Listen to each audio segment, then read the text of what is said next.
டிவியில் இப்போ வர ராமாயணத்தை பார்க்குறவங்க மட்டும் இது பாருங்கள். இது சுவாரஸ்யமான ஒரு பகுதி. ஸ்ரீவைகுண்டத்தில் இருந்து ஸ்ரீ வைகுண்டநாதர், ஸ்ரீ மகாலட்சுமி, சங்கு, சக்கரம், ஆதிசேஷன், கருடன், அனுமான் எல்லாமே இறங்கி வந்து ஒரு நாடகம் போடுறாங்க. அதுக்கு பேர் தான் ராமாயணம்.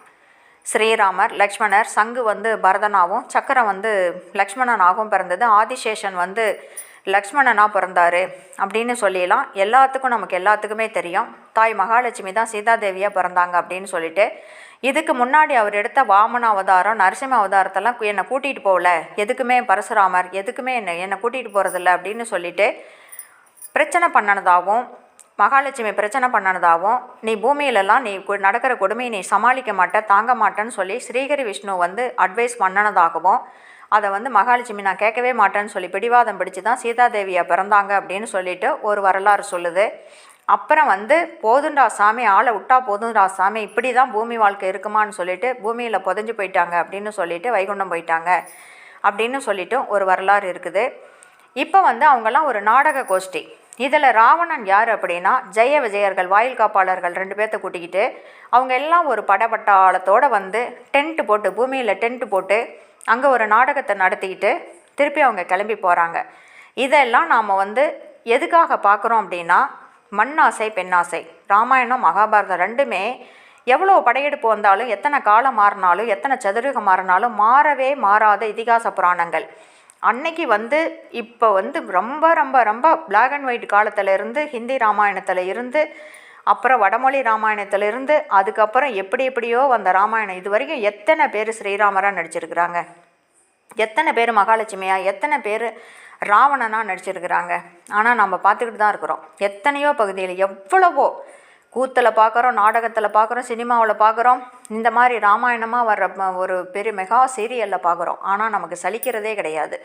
ஏன்னா அவங்க வந்து வைகுண்டத்துலேருந்து இறங்கி வந்து மண்ணாசையும் குடும்பத்தை அழிச்சிடும், பெண்ணாசையும் குலத்தையே அழிச்சிடும் அப்படிங்கிறத வந்து சொல்லி கொடுத்துட்டு போயிருக்கிறாங்க. அது ஒரு நாடக கோஷ்டி. அது நாடக கோஷ்டி. அது விருப்பப்பட்டால் அப்படியே செட்டோடு கிளம்பி வந்து டென்ட்டு கொட்டாய் அடித்து ஒருத்தர் வந்து வில்லனாகவும், ஒருத்தர் ஹீரோவாகவும், ஒருத்தர் ஹீரோயினாகவும் இப்படியெல்லாம் வந்து சுற்றி நாடகம் போட்டுக்குவாங்க. கடைசியாக எல்லாரும் கிளம்பி ஒன்றா ஸ்ரீவைகுண்டம் போயிடுவாங்க.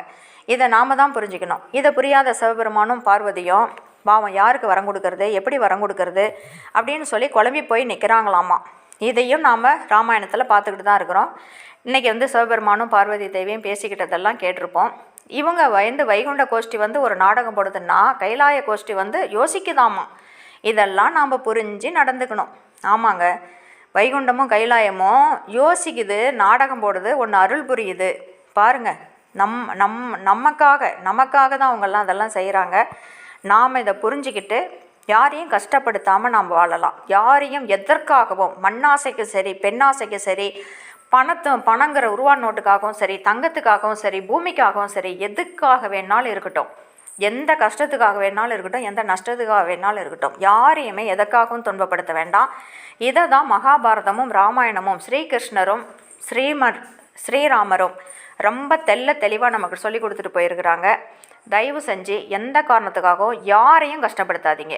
கஷ்டப்படுத்திட்டோம் அப்படின்னா இன்னைக்கு வந்து சின்ன பிள்ளைங்கள்லேருந்து ரேப் பண்ணுறாங்க.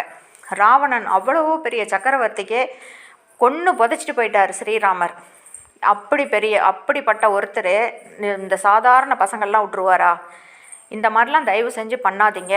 மண்ணாசை பெண்ணாசை எந்த ஆசையும் வேண்டாம். நமக்கு என்ன கொடுக்கப்பட்டிருக்குதோ அதை வச்சு நாம் வாழ்ந்துக்கலாம். வாழ்கிறதுக்கு நாம் கற்றுக்கணும்.